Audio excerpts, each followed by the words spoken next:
Hello. तो मैं हूं आपका तकनीकी भैया। यूनिट 2 चालू करने से पहले एक इम्पॉर्टेंट बात। पिछले यूनिट में हमने सीएस ब्रांच के हिसाब से यूनिट 1 और यूनिट 2 दोनों कवर कर लिए हैं। ये वाला जो यूनिट 2 है वो एआईएमएल एआईडीएस और कई सारे ब्रांचेस के हिसाब से है।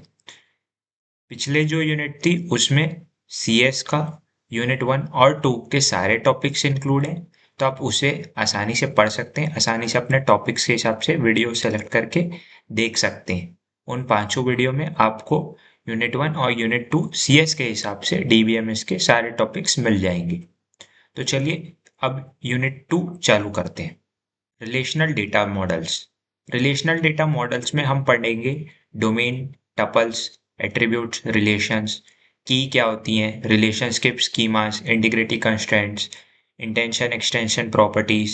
साथ में ही हम अपना चालू करेंगे एसक्यूएल क्यूरीज के बारे में पढ़ना, डीडीएल, डीएमएल और भी अलग अलग टाइप्स, कॉम्प्लेक्स क्यूरीज, कई सारी जॉइंस, डिवीजन, यूनियन प्रॉपर्टीज, उसके टाइप्स एंड फीचर्स। तो अब पढ़ना चालू करते हैं। What is relational data model? Relational data model, जैसा कि हमने पिछले यूनिट में इंट्रोडक्शन लिया था कि रिलेशनल डेटा मॉडल जो होते हैं वो एक कलेक्शन होते हैं रिलेशंस का। हम रिलेशंस बनाते हैं किसी भी वैल्यूज, किसी भी एंटिटीज के बीच में। रिलेशनल डेटा मॉडल्स में जो डेटाज होते हैं वो टेबल फॉर्म में स्टोर होते हैं, जिसमें कि डेटाज जो रहते हैं वो रोज और कॉलम्स फॉर्म में स्टोर होते हैं। कोई भी एंटिटी यानी कोई भी एक लिविंग थिंग, कोई भी एक रियल ऑब्जेक्ट की वैल्यू, अलग अलग एंटिटीज उनके एट्रीब्यूट्स यानी किसी भी एंटिटीज की वैल्यू, प्रॉपर्टीज, उनको मदद उनकी मदद लेकर हम हमारा डेटाबेस को अच्छे से स्टोर कराते हैं, अच्छे से फॉर्म करते हैं, अच्छे से इनहेंस स्ट्रक्चर में स्टोर कराते हैं। रिलेशनल मॉडल के एग्जाम्पल अगर यहाँ देखा जाए तो एक एम्प्लॉय टेबल है जिसमें कि अलग अलग एम्प्लॉय नेम, आईडी, सैलरी, अलग अलग ये एंटिटीज हैं जो कि अलग अलग इनके एट्रीब्यूट्स हैं, अलग अलग वैल्यू स्टोर की गई है अलग अलग लोगों के लिए। अब आता है रिलेशनल स्कीमा। रिलेशनल या फिर रिलेशन स्कीमा जो होता है वो हमारा होता है डिजाइन स्ट्रक्चर किसी भी टेबल का, किसी भी रिलेशन का। हम हमारे डेटाबेस को किस स्ट्रक्चर में, किस डिजाइन में फॉर्म कराना चाहते हैं वो रिलेशन स्कीमा डिफाइन कराता है। वो इंटीग्रिटी कंस्ट्रेंट्स, अलग अलग कीज, एट्रीब्यूट्स की मदद लेके हमारा जो रिलेशन स्कीमा रहता है उसको डिफाइन करता है। डेटाबेस बनाने से पहले रिलेशन स्कीमा को डिफाइन करना, उसे प्लान करना होता है, बहुत ही ज़रूरी का काम है, जिससे हमारा डेटाबेस अच्छे से फॉर्म हो सकता है, अच्छे से स्ट्रक्चर्ड फॉर्म में इनहेंस किया जा सकता है। रिलेशन स्कीमा के कंपोनेंट्स की बात करें तो आता है रिलेशन नेम, जो कि नेम होता है किसी भी टेबल का, किसी भी एंटिटीज का। एट्रीब्यूट्स, अलग अलग कॉलम्स अलग अलग वैल्यूज को स्टोर करेंगी, ये हमारी एट्रीब्यूट्स होती हैं। डोमेन, किसी भी एक सर्टेन एट्रीब्यूट्स के लिए एक सेट ऑफ पॉसिबल वैल्यूज को हम उसका डोमेन कहते हैं। प्राइमरी की, फॉरेन की, अलग अलग टपल्स को, अलग अलग वैल्यू को आइडेंटिफाई कराने में, अलग अलग टेबल्स को कनेक्ट कराने में मदद करती है। कंस्ट्रेंट हमारे इंटीग्रिटी, वैलिडिटी डेटा को प्रोवाइड कराता है, जिससे कि हमारी अलग अलग प्रॉपर्टीज जैसे कि unique, check, default properties define होती हैं। ये बात हुई हमारी रिलेशन स्कीमा की। अब हम आते हैं रिलेशनल मॉडल के कॉन्सेप्ट्स में। उसमें भी सेम वैल्यूज जैसे कि एट्रीब्यूट्स, जो कि अलग अलग वैल्यू होती हैं किसी भी एंटिटी की, वो डिफाइन होती हैं। टेबल्स, जिसमें कि हम हमारा data rows and columns form में रिप्रेजेंट कराते हैं। टपल्स, अलग अलग रोज एक अलग अलग वैल्यू को स्टोर करती हैं। एक सिंगल रो को हम टपल कहते हैं डेटाबेस की लैंग्वेज में। रिलेशन स्कीमा, जो किसी भी रिलेशनल डेटाबेस की स्ट्रक्चर को डिफाइन करता है। डिग्री, अलग अलग एट्रीब्यूट्स किसी भी एंटिटी के होते हैं किसी भी रिलेशनशिप्स में। टोटल नंबर ऑफ एट्रीब्यूट्स जितने भी डिफाइन किए जाते हैं वो उसकी डिग्री होती है। कार्डिनैलिटी, टोटल नंबर ऑफ रोज जितने भी टेबल में प्रेजेंट हो वो कार्डिनैलिटी होती है। कई बार एग्जाम में कार्डिनैलिटी, एट्रीब्यूट्स, कीज, ये छोटे छोटे टॉपिक्स को पूछ लिया जाता है, तो इसका पता होना बहुत जरूरी है। कॉलम, रो हमें पता ही है अलग अलग डेटा को स्टोर कराने के लिए। रो में जैसे कि एक सर्टेन वैल्यू की डेटा स्टोर होगी, कॉलम में एक ही एट्रीब्यूट्स के डेटा स्टोर होते हैं। रिलेशन इंस्टेंस होते हैं एक फाइनाइट स्टेट ऑफ टपल्स का, जिसमें कोई भी डुप्लीकेट वैल्यू स्टोर नहीं होती। रिलेशन की हर रो की एक की होती है, एक से ज्यादा एट्रीब्यूट्स होते हैं, वो उसके रिलेशन की होते हैं, जिससे कि उसकी रिलेशनशिप डिफाइन की जा सके। एट्रीब्यूट डोमेन, हर एट्रीब्यूट्स के एक प्रीडिफाइंड वैल्यू है, स्कोप है, उसे हम उसका एट्रीब्यूट डोमेन कहते हैं। फीचर्स की बात की जाए तो टपल्स, किसी भी एक सिंगल रो को हम टपल्स कहते हैं, जो कि एक सर्टेन इंडिविजुअल की डेटा स्टोर कराता है। एट्रीब्यूट्स, किसी भी एंटिटी की एक प्रॉपर्टीज, अलग अलग वैल्यूज उसका एट्रीब्यूट होता है, जो कि एक फील्ड में एक कॉलम में स्टोर होते हैं। जैसे कि एम्प्लॉय एंटिटी की सैलरी, मोबाइल नंबर उसका एट्रीब्यूट है। डोमेन, डोमेन हमारा होता है किसी भी एटॉमिक वैल्यू को स्टोर कराने का तरीका। किसी भी रिलेशनल मॉडल में डोमेन या एटॉमिक वैल्यू का मतलब होता है किसी भी डोमेन में नंबर ऑफ वैल्यूज, कितने नंबर ऑफ वैल्यूज हम उस डोमेन में डिफाइन करा सकते हैं। जैसे कि मंथ डोमेन में हमारे सिर्फ जो 12 मंथ्स हैं वो आ सकते हैं, वो उसमें डिफाइन किया जा सकते हैं। तो ये होता है मंथ, यानी किसी भी डोमेन को डिफाइन करने का तरीका। अब आता है रिलेशनशिप। हमने पिछले यूनिट में भी रिलेशनशिप्स को पढ़ा था, उसके टाइप्स को पढ़ा था। फिर एक बार रिवाइज कर लेते हैं। रिलेशनशिप्स होते हैं किसी भी एंटिटीज के बीच के रिलेशन, उसके फंक्शनैलिटीज, उनके फंक्शन को, उनको कनेक्ट करने के लिए किया गया एक स्कीमा है, जिससे हम अच्छे से हमारे रिलेशंस को फॉर्म कर सकते हैं। अलग अलग स्ट्रक्चर, अलग अलग शेप्स में हम हमारी एंटिटीज वैल्यूज को स्टोर कराते हैं। रिलेशनशिप्स के टाइप्स की बात की जाए तो वन टू वन, जैसे कि एक मेल एक फीमेल के बीच में कोई भी कनेक्शन, मैरिज, ये एक वन टू वन रिलेशनशिप है, जिसमें सिर्फ एक फीमेल और एक मेल के बीच एक रिलेशन है। वन टू मैनी रिलेशनशिप, जैसा कि आप देख सकते हैं एक साइंटिस्ट के अलग अलग इन्वेंशंस हैं, होते हैं, एक टीचर अलग अलग सब्जेक्ट्स पढ़ाता है, ये वन टू मैनी रिलेशनशिप्स आते हैं। किसी भी टॉपिक्स को एग्जाम्पल की मदद से लेके समझने से वो अच्छे से समझ आता है। थ्योरी आप एग्जाम्पल को समझ के अपने मन से भी लिख सकते हैं, बाद में नोट्स पे पढ़ के अच्छे से समझ सकते हैं। यहाँ हम समझने के लिए बैठे हैं, ना कि सिर्फ नोट्स छापने के लिए या किसी भी थ्योरी को रट्टा मारने के लिए। अच्छे से समझते चलेंगे तो topics line to line clear होते जाएंगे। हर यूनिट में हमें यही पढ़ना है, हर सब्जेक्ट में सेम टू सेम रिलेशनशिप की एट्रीब्यूट्स यही चीजें मिलती हैं, कोई डिफर नहीं करता।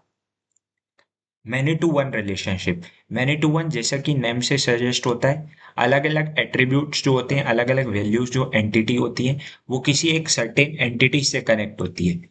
जैसे कि कई सारे स्टूडेंट जो रहते हैं वो एक कोर्स से इनरोल है, कई सारे स्टूडेंट एक टीचर से पढ़ते हैं, तो ये मैनी टू वन रिलेशनशिप है। मैनी टू मैनी रिलेशनशिप, जहाँ कई सारी एंटिटी, कई सारे इंस्टेंस जो रहते हैं, वो किसी अन्य कई सारी एंटिटीज से कई सारे रिलेशनशिप फॉर्म करते हैं। जैसे कि एक एम्प्लॉय जो है या कई सारे एम्प्लॉय जो है वो अलग अलग प्रोजेक्ट्स में एम्प्लॉयड हैं। एक प्रो अलग अलग प्रोजेक्ट्स की अलग अलग वैल्यूज हैं, अलग अलग मैपिंग है, अलग अलग उसमें रिलेशंस फॉर्म किए गए हैं, जिससे कि वो प्रोजेक्ट डेवलप किया जा सकता है। तो इसमें मैनी टू मैनी रिलेशनशिप आता है। अब बात की जाए रिलेशन डेटाबेस और नॉर्मल डेटाबेस के डिफरेंस की। यूनिट वन में भी हमने इसको डिस्कस किया था, इस यूनिट में वापस ये टॉपिक है, तो ये इसके इम्पोर्टेंस को रिफ्लेक्ट करता है। रिलेशनल डेटाबेस की बात की जाए तो वहाँ हमारे जो डेटा होते हैं वो रोज एंड कॉलम्स के फॉर्म में स्टोर होते हैं, एक टेबुलर फॉर्म में स्टोरेज की जाती है। नॉर्मल डेटाबेस में हमारे जो डेटा होते हैं वो अलग अलग फाइल्स, टेक्स्ट, वीडियोस ऐसे फॉर्म में स्टोर होते हैं। रिलेशनल डेटाबेस में हमें नॉर्मलाइजेशन, ट्रांजैक्शन जैसे फीचर मिलते हैं, जिससे हमारे डेटाबेस को और अच्छे से इन्हेंस कर सकते हैं और अच्छे से बना सकते हैं। डेटाबेस में ऐसी कोई प्रॉपर्टीज, ऐसी कोई फंक्शनैलिटी हमें नहीं मिलती। रिलेशनल डेटाबेस में हमारा डिस्ट्रीब्यूटेड डेटाबेस की प्रॉपर्टीज डिफाइन होती है, जिसमें हमारा डेटाबेस अलग अलग फॉर्म में अलग अलग सिस्टम में स्टोर करा सकते हैं। डेटाबेस में हम एक ही ऑपरेटिंग सिस्टम में एक ही यूजर्स की मदद से उसे स्टोर कराते हैं। रिलेशनल डेटाबेस में हमारे जो डेटा होते हैं उनके लिए प्राइमरी कीज चाहिए होती हैं अलग अलग डेटा को स्टोर कराने के लिए, अलग अलग फॉर्म में उसे रिट्रीव करने के लिए। नॉर्मल डेटाबेस में जो डेटा होता है वो हायरार्किकल या नेविगेशनल फॉर्म में स्टोर होता है, उसे हम नेविगेशन करके उसे रिट्रीव कराते हैं। रिलेशनल डेटाबेस में बहुत ह्यूज कलेक्शन ऑफ डेटा, कई सारे यूजर्स उसको यूज कर सकते हैं, जो कि नॉर्मल डेटाबेस में हमें नहीं मिलता। रिलेशनल डेटाबेस की बात की जाए तो उसमें अलग अलग रिलेशनशिप्स, अलग अलग फंक्शनैलिटी प्रॉपरली डिफाइन होती है। हम हमारी एंटिटीज एट्रीब्यूट्स की मदद से प्रॉपर प्रोजेक्ट का, प्रॉपर सॉफ्टवेयर डेवलपमेंट का, जो कि जहां हमारा डेटाबेस यूज किया जाता है उसे प्रॉपरली समझ सकते हैं, प्रॉपरली रीड कर सकते हैं। ये फंक्शनैलिटीज, ये एडवांटेज हमें नॉर्मल डेटाबेस में नहीं मिलती। इसलिए नॉर्मल फील्ड में, प्रोजेक्ट की दुनिया में, सॉफ्टवेयर डेवलपमेंट साइकिल्स में हम रिलेशनल डेटाबेस को ज़्यादा यूज़ करते हैं। अब आते हैं हमारे एट्रीब्यूट्स। एट्रीब्यूट्स जैसा कि हमें पता है कि किसी भी रियल लाइफ एंटिटी की वैल्यू होती है, प्रॉपर्टीज होती है, उसको थोड़ा इन्हेंस्ड वे में, थोड़ा डीप जाके पढ़ना इम्पॉर्टेंट है, क्योंकि कई बार normal directly what are attributes, उसके टाइप्स, फीचर पूछ लिए जाते हैं। एक ईआर मॉडल में अलग अलग एंटिटीज, अलग अलग एट्रीब्यूट्स होते हैं।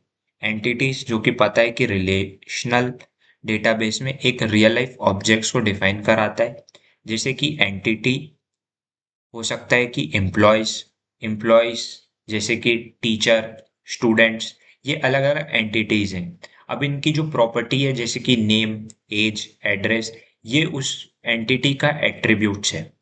अब आते हैं अलग अलग टाइप ऑफ एट्रीब्यूट्स में। पहला आता है कंपोजिट। कंपोजिट एट्रीब्यूट यानी एक एट्रीब्यूट से जो कि इंडिपेंडेंट है, उसको हम अलग अलग स्मॉलर सब पार्ट्स में डिफाइन कर सकते हैं। जैसे कि नेम, उसे हम further first name, middle name, last name, database को और अच्छे से स्टोर करने के लिए हम यूज कर सकते हैं। सिंपल एट्रीब्यूट, सिंपल एट्रीब्यूट जिसको फर्दर डिवाइड ना किया जा सके, एक स्ट्रक्चर्ड फॉर्म में वो स्टोर होता है, जैसे कि फोन नंबर, पिन कोड, ये एक ही हो सकते हैं और एक सर्टेन वैल्यू ही इसमें स्टोर कराई जा सकती है।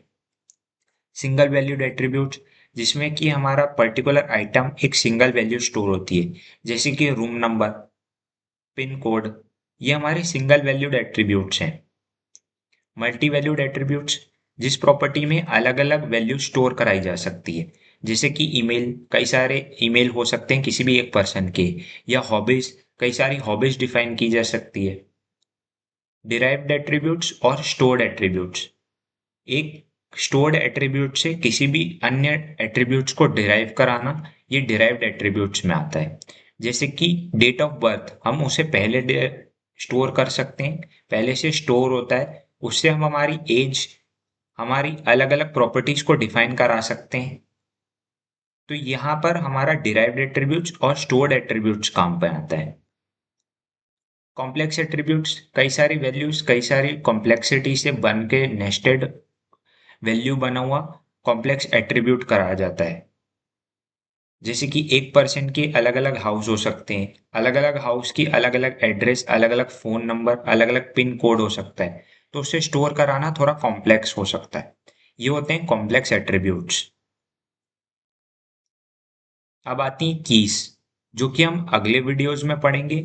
अन्य रिलेशनल मॉडल कॉन्सेप्ट जैसे कि integrity constant, instance, integrity reference, instances, और भी एक्सटेंशंस वगैरह प्रॉपर्टीज हम उसमें पढ़ेंगे। तब तक के लिए धन्यवाद।